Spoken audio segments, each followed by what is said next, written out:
最近关于美国国债的新闻可以说是一波接一波，有点精彩啊。穆迪刚刚把美国的信用评级呢从3个 A 降到了2个 A，20年期的美国国债拍卖呢市场反应也很冷淡，长期国债收益率又冲上了 5%， 而追踪长期国债的 ETF TLT 呢也跌破了90美元。这个一连串的事件就引起市场上不少人的担心了。那美债现在还安全吗？会不会真的违约啊？万一急着用钱，手上债券能不能卖得出去？现在买的债将来会不会越来越不值钱？但是同时呢，也有人在关注机会 ，TLT 跌到前低附近了，是不是可以买一点？现在5%的美债收益，是不是还是个不错的选择？所以今天这个视频呢，我们就一起来梳理一下最近的美债到底发生了什么，这些新闻的背后呢，反映的是什么样的市场信号？大家关心的这些问题，我们该怎么样去分析一下？最近美债出了不少事啊，简单说一句呢，就是欠钱太多，遭报应了。现在美国政府的债啊，已经超过了36万亿美元，你可以这么理解，每个纳税人差不多要摊10万美元的债务，欠钱多了呢，后果就来了。首先呢，美国的信用评级被下调了，评级机构穆迪呢，把美国从3个 A 降到了现在的2个 A。为什么被降级呢？说白了就是你年年借钱还不上，社保医保光是利息就花了大半的财政预算了，而且这么多年也没有拿出什么有效的解决办法。评级被降了，接着债券市场也出问题了。就在5月份呢，美国财政部拍卖的新的一批的20年期的美债，结果呢就没有卖出好价钱。大家可能不知道啊，美债是靠竞价拍卖出去的。如果买的人多，出价高呢，那政府就能以比较低的成本来借钱。但这次情况呢就不太好，20年期美国国债成交收益呢直接突破了 5%， 这个是近几年来出现的一个高价了。这个呢就有一种你以前80-90块能吃顿火锅，现在同样一顿你就要花个120甚至150，你会不会觉得贵了？犹豫一下。市场也一样，债太多了，那么买气就不足了，价格就下来了。然后呢，利率一升，长期国债价格就下跌了。所以说我们看到追踪长期美债的 ETF TLT 呢，就直接跌破了90美元。那这背后呢，其实是债券的一个基本的原理，利率上升，债券价格就会下跌，尤其是长债跌得更加快。这个也就让很多投资人开始纠结了，TLT 是不是还会继续跌？还是说现在已经够便宜了，可以趁着抄底了？其实现在这个5%的年化率在美债历史上呢，并不是常见的。最近之所以会经常的看到呢，其实是几个因素叠加在一起了。一个呢是前2年美联储持续的加息，然后美国的债务水平又太高，让投资人对美国的财政、美元的稳定性都感觉到担忧。市场现在呢就要求更高的回报，才愿意接盘这些债。所以现在就变成这种左右为难的局面，一边呢是不错的收益，5%的年利率，如果持有个20年，那每年拿利息呢，感觉还不错。那另一边呢，又在担心，万一明年后年利率还要继续涨，那现在是不是就买在半山腰了？那面对现在这样的市场环境呢，我们不一定要急着下判断，可以先把问题想清楚。接下来呢，我们透过3个关键的问题一起梳理清楚现在这个局势。第一个呢是美债现在到底还安不安全，会不会违约？第二呢是如果急着用钱，债券能不能顺利卖出去？第三就是现在买美债以后会不会变得不值钱？第一个问题啊，美债会不会违约？最近美国信用评级不是刚刚被穆迪降了吗？那很多人就开始担心，会不会哪天真的出事，美国会不会赖账？其实不用太担心啊，因为一个国家要违约呢，其实还蛮难的。我们先看一下穆迪他自己的数据。穆迪目前给美国的主权评级呢是 AA1， 比最高的3个 A 低一级。那穆迪呢，他过去几十年的一个统计，2个 A 评级的国家在未来10年，它的违约率只有 0.02%，这个几乎上就可以算是忽略不计了。而且穆迪还要提到啊，就是国家债券的违约率啊是要远远低于公司债券的。大家可能会觉得企业违约的比较少哦，其实不是的。就拿这个3个 A 的公司评级来看，那全球性的公司4年内违约的概率呢到 0.03%， 10年之内更加是涨到了 0.34% 了。也就是说，就算企业里面信誉最好的公司，它违约的风险呢，都比2个 A 甚至1个 A 的国家要高得很多。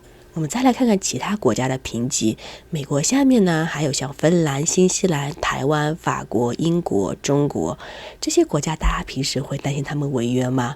几乎不会，对吧？所以呢，美债违约的可能性呢其实非常低的，短期之内根本不用太担心这件事情。第二个大家关心的问题呢，就是如果之后急用钱，美债能不能卖出去？这个问题很实在啊，特别是买了之后，如果突然要用钱了，结果变现不了，那个就很麻烦了。这点呢，大家也不用太担心。美债呢是全球流动性最好的资产之一。很多人以为全球最大的市场是美股或者是黄金啊，其实不是，最大的是美国国债的市场。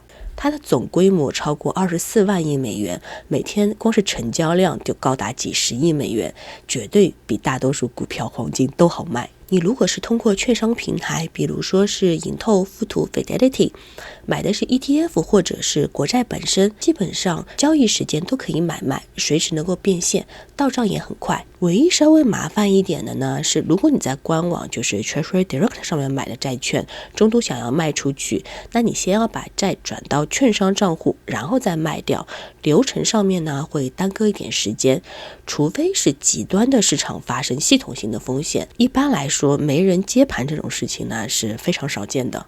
那现在买美债的话，以后会不会不值钱？这是现在很多人纠结的地方哦。毕竟现在长期美债收益率都冲到5%以上了，听起来还蛮诱人的。但是大家也会担心，万一之后利率涨到6%、7%甚至8%，那我现在买的不就买贵了吗？